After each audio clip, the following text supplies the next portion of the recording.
எல்லாம் இன்பமயம். இன்றைய பழமொழி குரங்கு அப்பம் பங்கிட்ட கதை. இந்த கதை நமக்கு சிறு வயதிலே கல்வி சாலையிலே இந்த கதையை நமக்கு தெரிவித்திருப்பார்கள். இதுவே பல இடங்களில் வாழ்க்கையிலே நடந்து கொண்டிருக்கிறது. ஒருவர் தன்னுடைய பாகப்பிரிவினிலே சண்டை போட்டு கொண்டிருந்தால் மத்தியிலே ஒருவர் வந்து பங்கிட்டு தருவதாக சொல்லி ஆட்டை போட பார்ப்பார்.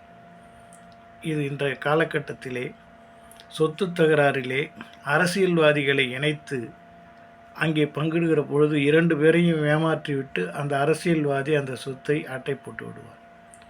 இதற்குத்தான் சொத்து மற்றும் எல்லா விஷயங்களிலும் குரங்கு அப்பம் பங்கிட்ட கதை என்ற ஒரு பழமொழியை சொல்லி காட்டுவார்கள். உஷாராக இல்லை என்றால் ஏமாந்து விடுவோம். ஏமாற்றத்திலே வாழ்க்கையிலே பல சோதனைகள் இருக்கும். சொத்து மாத்திரமில்லை, வீட்டிலே கூட உணவு பங்கிடுகின்ற பொழுது இந்த நிலை ஏற்படும். ஆகவே நடுவிலே 3ஆம் மனிதனை நாம் ஈடுபடுத்தினால் அவன் நமக்கு இருவரையுமே ஏமாற்றிவிட்டு ஆட்டம் போட்டு விடுவான் என்பதை விரிவாக சொல்லக்கூடிய ஒரு பழமொழிதான் குரங்கு அப்பம் பங்கிட்ட கதை. எல்லாம் இன்பமயம்.